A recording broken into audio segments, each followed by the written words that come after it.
Hi, welcome to this edition of The Bigger Game from Surviving to Thriving with our guest today, Jeff Day, Chief Revenue Officer from Spire Integrated. How are you? I'm good, Abizer. Good to see you on this Excellent. sunshiny afternoon. Yeah, bonus day in September. I That's right. appreciate you taking some time today. If Always, you're always up good to to it, let's catch just up. cut to it. The bigger game is about playing the bigger game, taking swinging for the fences and not taking the bunt, right? But actually swinging for the home run, right? I like how Uh, you're using baseball analogies here in Detroit. I think that's good. It's like we're coming into playoff season here in Detroit. We're very optimistic about our Tigers, right? Indeed.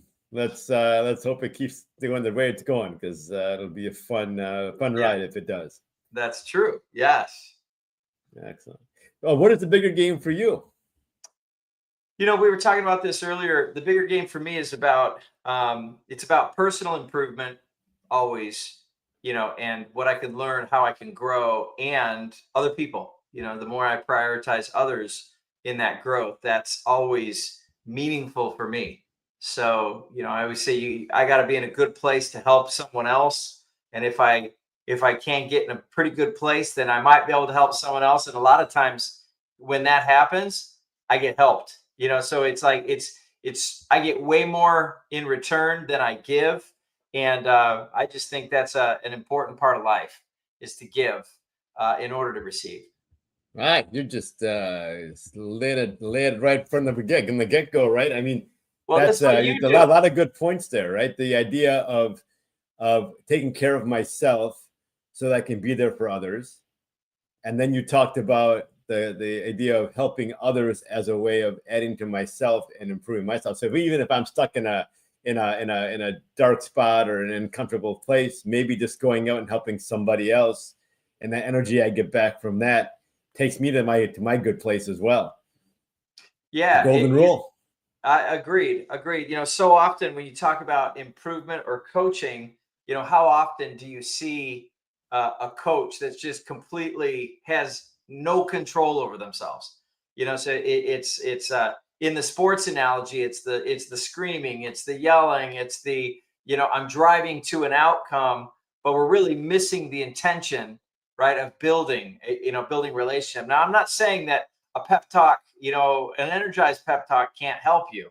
But what I am saying is you have to be in a fairly good place, to be able to make a contribution to someone else. And it shows a commitment. It shows a commitment to your own development. Yeah, walk the walk, right? I think Walk the walk. that's pretty cool. So share us with about your journey. I mean, you've had quite a journey. So tell us about Yeah. how you've applied that to your own life, and maybe we can walk away with something to reflect on as well. Yeah, there's two ways that I would look at it. There is a professional life. Professional means you get paid for stuff, and then there is a personal life where you get paid in other ways. So paid in the sense of your growth, your development, your relationships, your faith. Whatever that happens to be. And um, I've always tried to prioritize my pursuit of giving. And that is in part deeply spiritual, right? It's connected in my heart, wanting to serve and give and be connected to other people.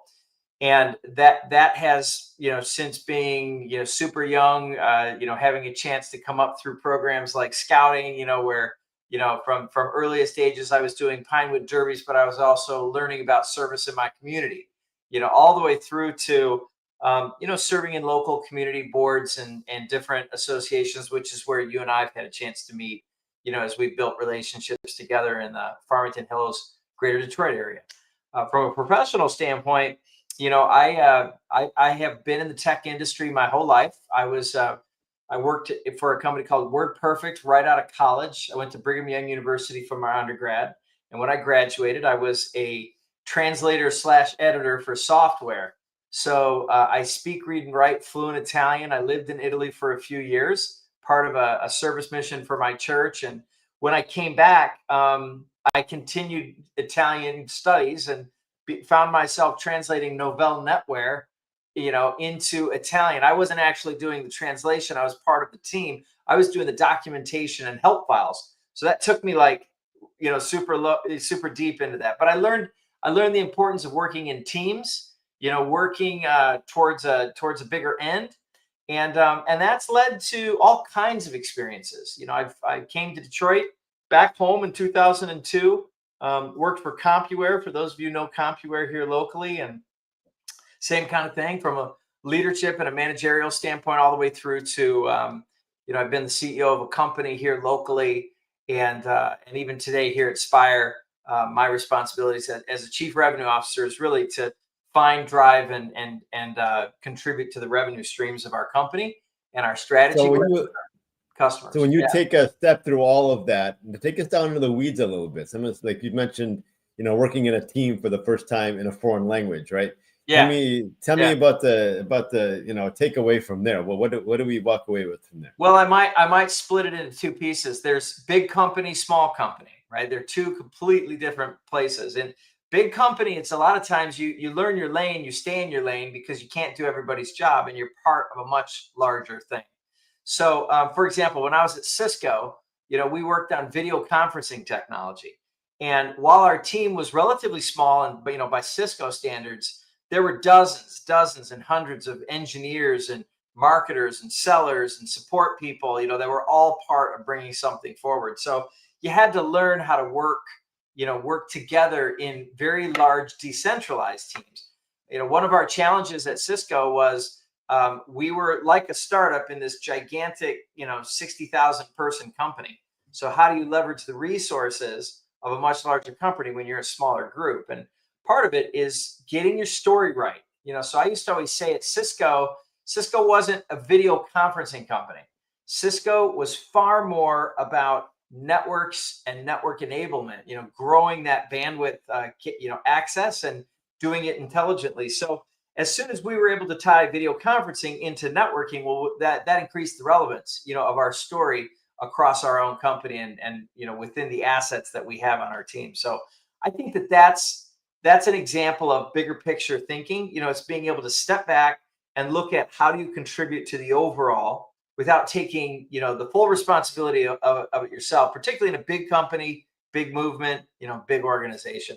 It's completely opposite in a smaller company. So it's not about, so it's not about me at all, right? It's about what the other person wants, or what my customer wants, or in this case, what my employer wants, right? It's about taking their mission and their vision and whatever I'm doing, adding it into it. Like their vision was networking and all that, and you rolled up video conferencing inside of that, so it fit right for them. So I can take that to anything. I can take it to my clients. I could take it to my family. I could take it to my friends, right? That's a great nugget. How do I expand that out to all aspects of my life where I'm not just talking about me all the time? In this case, video conferencing, but I'm actually speaking to the needs or the desires or the vision of the people I'm talking to. That's fantastic. Well, so my tip for something like this, if you're trying to kind of organize your thinking and, how can I be relevant in a story like that, is you may have, again, you're part of a big organization, or you're part of a machine that has lots of different tentacles to it. Your story, I'm sure, is super important, and there's no doubt, that what you're doing and what you're contributing is important. What you have to do is find a way to have your story tie into the bigger story. Cisco's story was about connected experiences, connected places, connected environments. So whether it was a school, we called it work, live, play, and learn. It was about the connectivity in those spaces. My story needed to tie into those things. So if I'm out on an island, why would anybody want to pay attention to what I'm saying if I'm deviating from a central story? And so I think that's true in business. I also think it's true in life. It's like you may have a great point, and I don't want to discourage anyone from standing on a hill and and screaming, or I shouldn't say screaming, but maybe extolling the virtues of their message. I had somebody one time share with me a great quote. A leader is someone who is outstanding in a field, right? So they're outstanding in their field. Or a leader is also one who is outstanding in a field. So in other words, no one's paying attention to them. So because they're not connected to the greater story. So don't be standing in a field. It's like you got to find a way to tie into the big picture, and I think that's where you become more relevant, and I think that's where you can recruit more people into your movement. That's fantastic. And then, so take that, roll us into the personal side, because you were headed there next, I think. Yeah. Tell us about that. Well, I think from a personal standpoint, everything I do there is I serve as a lay clergy in my church. I volunteer in community organizations, and my purpose is to create connection between people, help people discover and grow their faith, in a faith community context. And to me, there's, one of the best examples and sort of manifestations of that is building what our good friend Dr. Pat Coleman Burns calls the beloved communities. So if you think about it, if we're about building beloved communities, well, that is a big picture thing, right? What can we do to tie into bigger pictures? And for me, that's been great, because when you're not paid and you're passionate about things, it is, I think it can really genuinely demonstrate what's on your heart, and the kind of life that you want to live, and the ways that you want to contribute into your communities. So tell us more about that. So tell us, give us, get in the weeds here a little bit with that topic, because that obviously, when you're talking about volunteers, many times it becomes like, I'm not really. It's almost like in many organizations, when there isn't that buy-in and that central vision you were talking about, it almost becomes like herding cats, right? Yeah. People all over the place. They're not tied by a monetary relationship. And so they're in, they're out, they're here, they don't come, they come, whatever they are on that spectrum of things, right? Tell us about your journey in that conversation, and how you tend to bring people together when it's strictly a matter of service. Well, let's zero in on one that you and I kind of touch, so I think this one will be interesting. Here's the context.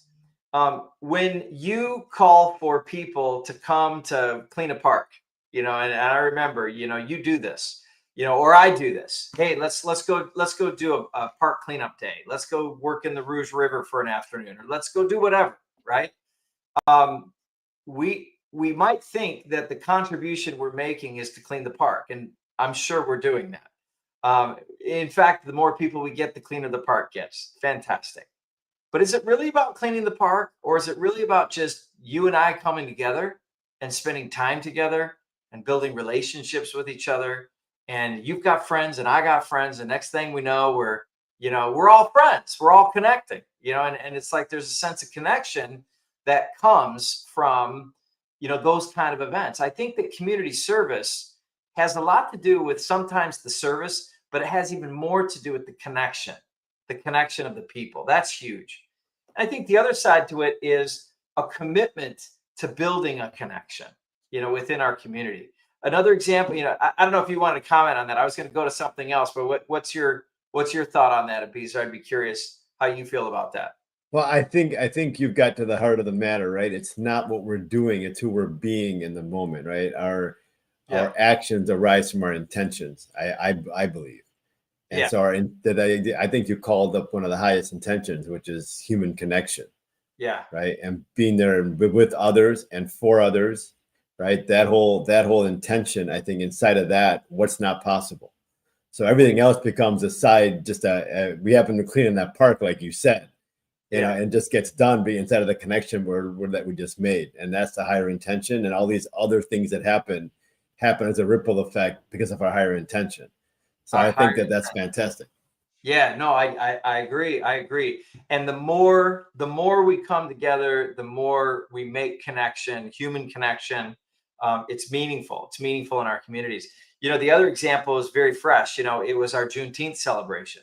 The Juneteenth celebration is something I've always known and understood and acknowledged, but didn't really internalize, until I had an opportunity to learn why that's important and what that connection was all about. So being able to participate in that, because it was important to friends, it became important to me. It became a shared opportunity to make connection, with other people. And I think that, we never have to do really anything, when it comes to making those connections. We don't have to. It's certainly not, we're not paid for it, and it's not by coercion, but it's because it's who we are becoming, and who we are. And to me, that's part of my journey. My journey is about making more connection, um, fostering more understanding, kindness, love, and connection. Because in the end, I think that we do so much better as a society when we understand and make those links with each other. And heavens, you see where it goes the other way. The bigger game can't be divisiveness, and it can't be derision and attacking each other, right? It has to be about coming together. Yeah, I mean, I think that's where, I mean, that was one of the founding fathers of this country. I think that was one of their things, right? I don't have to agree with you, but I'll die for the ability for you to say whatever you want to say, right? Exactly. So that's Exactly. those are my words. Those aren't. I mean, they were much more eloquent than I am, but Yeah. at that point, right? So I think that connection piece again, that if we're taking that as a common theme here, that really allows me to do that, right? I may disagree with you on something or many things, or maybe even everything, Yeah. and yet if I have that connection with you and I appreciate who you are as a human being, Yeah. I have an access to at least getting to a point where I can be with wherever you are with stuff, because it's more about you than it is about whatever you might be thinking, right? When I reduce you down to what your opinions are, and I forget that you're a human being, I think that's how we get to this whole craziness that we're looking at now from both sides, frankly. It's from all sides. And, there are moments where it goes great. And then there's moments where it's horrible. I've got moments where I feel like I've done this well, and it's gone well. And then there's moments that I'm like, oh man, I did not get that one right. And part of it is being able to acknowledge that you didn't get it right, and that you're taking steps to kind of rectify and adapt and change. I have those examples both professionally and personally. So from a professional, I'll give you an example. Professional standpoint, sometimes we may call ourselves compassionate leaders, or we may call ourselves, people who connect with other people. We have somebody else's interest at mind. But sometimes we don't really show that, we don't show it properly, or, the demands of the business cause us to, act counter to what we might normally do, and it's like, it's a little bit of that tug of war. I hope we don't get into it, but sometimes that's just the nature of it. And, and there'll be moments where it's good and moments where it's not so great, acknowledge it. Hey, I could have done that different. I try to rectify that. I heard a great quote one time: "End all conflict in your life, like carry no conflict." So it's this idea that it's never too late if something didn't go quite right to go back and acknowledge it and say, "I wished I might have done this different, and here's how I would have done it different." And if other people are involved, let them know. Let them know that because I think that goes a long way, to have that kind of awareness. You know, I don't know. What are your thoughts on that, Avisa? Yeah, I think that's the ultimate bigger game, right? Yeah. When I can call it on myself and deepen the connection with somebody, Right. then it becomes exponential in its return, right? Because not only have I cleaned it up with somebody, I've gotten off my ego horse potentially and become much more humble in the process, right? And I've also connected with the other person as well on a much deeper level. So I think you just brought it all home for us, and in the whole package, right? How many times in the essence of taking the short-term win, right? Do I not clean something up, or do I just bury it under the rug because Jeff was generous enough not to mention it? Yeah. I know I did it. Jeff knows I did it, but Jeff was kind enough not to mention it. So I just buried it underneath the rug, right? However, I still know that I buried it underneath the rug, and I carry that till I do it again. And then I got more stuff underneath the rug. It's a bumpy ride after a certain point.